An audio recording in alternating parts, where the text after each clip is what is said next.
doing his last interview with the BBC.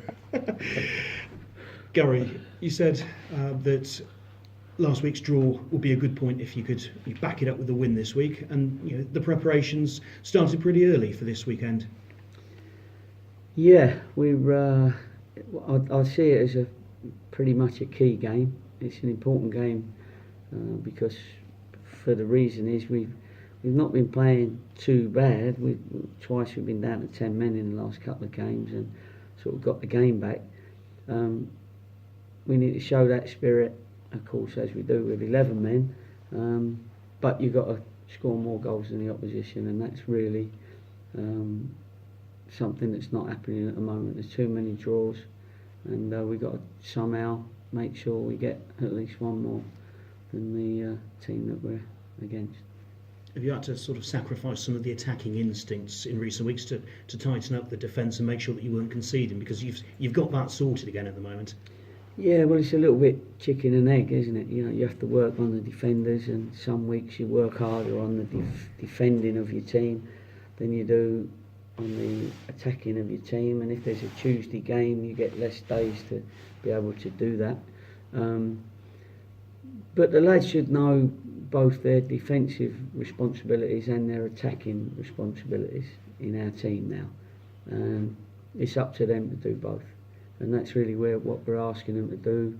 Everybody's, of course, got to up it by a certain percentage, some more than others, and show an intent to go and win the game. And that's what we have to do. We spent the first 20 minutes at Accrington watching them play, 10 minutes maybe, and then we got into it a little bit. Well, we can't afford periods like that, and we've got to make sure that we're putting teams under pressure as soon as we can. And more opportunity, presumably, to do that at home. Yeah, for some reason. I mean, when we were kids and we all played Sunday League football, didn't matter whether we was on South Park, North Park, East Park or West Park, did it? You know what I mean? So why it should matter nowadays, I don't know. And it's a football pitch, and the lads have got to go and perform. If it's a mental toughness, then you've got a problem. You've got to make sure that just because at home, you've got your supporters and it's more comfortable, it shouldn't be actually, should it? When you're trying to get a result in front of your home fans. So I don't want to get into that home and away thing, because we've got to start winning at home, but we've also got to start winning away as well. How's your squad this week? Because obviously, especially at left back, you've had people dropping out in recent weeks, and is this week's sort of selection almost a count of numbers first of all, and then see which way you could go? Yeah, no, that's exactly what it is. Exactly. This week we just got to wait and see. We'll leave it to the last minute to decide. We'll do a bit of work with a couple of options and have a look at that. But yeah, when we tend to lose one and gain one, and then we gain one and lose one. So it's still a bit tight, but it's still good enough to pick up results. Are any of those, obviously you've got two players out through suspension, but are any of, I suppose, Jordan Cranston and Alex Cooper, are they in with a chance, maybe? Alex Cooper's got no chance. No, who's the other one? Jordan Cranston. Yeah, Jordan's got a chance. Obviously Alex is going to be out for 3 weeks maybe with his hamstring, but Cranston has made a half a decent recovery, and he's still a bit like that, but I think he'll end up coming through, which is good. He's a fit lad and a strong lad. He wouldn't have lost any fitness, so we're hoping that he's going to be ready. And Carl Storr presumably chomping at the bit if selected. He's definitely chomping at the bit, that's for sure. And the physios, we bought one of those vests to see whether they're any good, and that dictate that let you know how many kilometres he's run in that game, and how many sprints and how fast he was going. And I don't know whether it was a cheap bit of equipment, but evidently for an hour he ran at 95 kilometres per hour, and Gab's only just realised he had it on when he was in his car from Birmingham to here. But in the game he ran quicker than Usain Bolt, and he done a better 13 kilometres than Mo. Do you know what I mean? What's his name? Mo Farah. So we're sending the vest back because there's no way he's that fit at the moment. But he'd like to think he is, and I'm sure he'll be putting a good case to me in training. So we'll take the vest off him and we'll just watch him with our own eyes. How big is the challenge this week for the midfield without Harry Pell, who's been one of your leading lights this season? Yeah, he's been a top player, a top performer in my eyes and in many other people's eyes, of course. And he's been ever present. So it'll be disappointing not to have him, and it will certainly be a loss. But it's somebody else's chance to come in and perform. Yeah, we just got to deal with it and come through it. Him and O'Shaughnessy, I think they've both been above average performers at least. And but we got staff.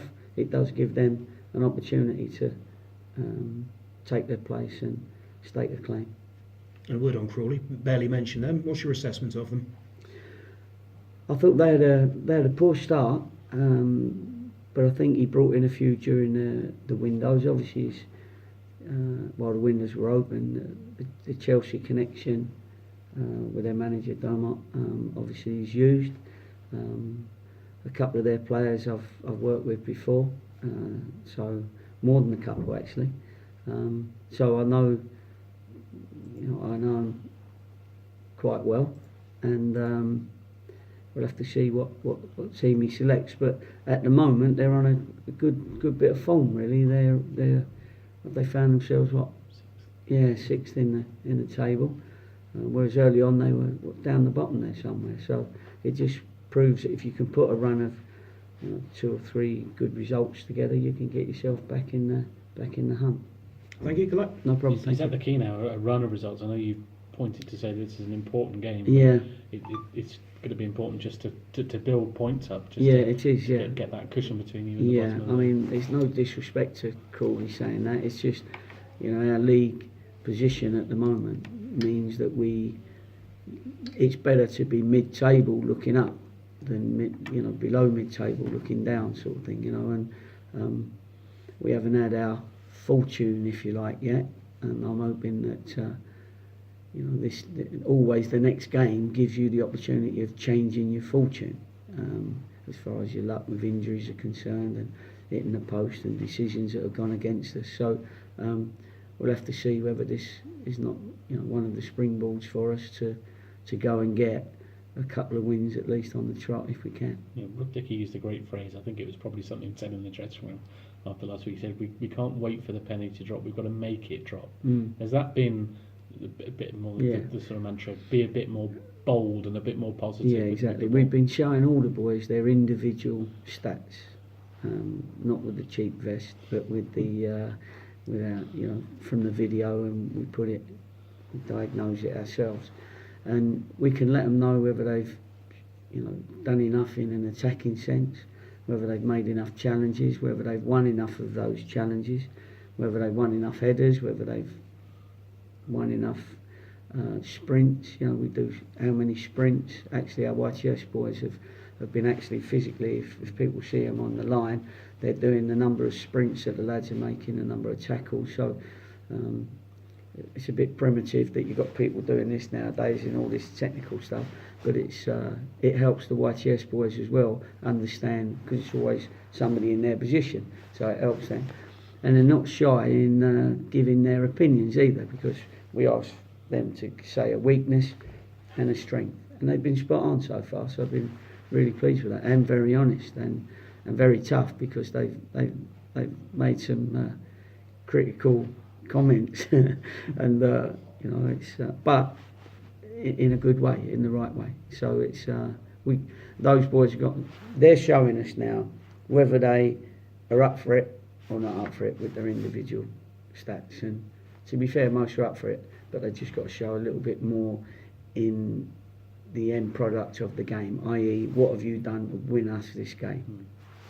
With Carl, does the Alex Cooper happening last week sort of cloud your judgment and make you want to be a bit more careful because you don't want another player sort of after 2 minutes of a game holding a muscle and thinking? Well, you know, when you got people with, you know, situations that Kyle's had, that can sort of go at any time. You know, that's just the nature of his injury, if you like. But he's, you know, he had a fantastic season last season. Didn't have too many problems, and hopefully now he's had the surgery, he should be okay. We've got to be aware of, you know, how fit is he for a very important game. Is it better? Can you start him and probably not finish him, or not start him and bring him on when everybody else is tiring? You know, there's that scenario that we've got to think about. You don't think he's 90 minutes in him still quite just yet? Well, only he can show that. If, you know, if he starts and after an hour he's flying, you're going to keep him going. Adrenaline will probably keep him going because he's been looking forward to his league debut, as it were. But at the same time, he knows that we've got to be professional about it, and you know, the opposition ain't going to care about him. So, you know, we've got to make sure that we're not doing him an injustice just because, you know, we've got to get Storer's name on the team sheet. We've got to do that at the right time. Just finally on that, obviously the first 8 games of the season he was unavailable for. I imagine there was some disappointment in the group and from everybody about what happened, both on that and then what's happened afterwards. The first bit probably deserved to be out. The second bit he's not deserved to be out. So it's a tricky situation, isn't it? With football, isn't it? You know, it's bad things happen.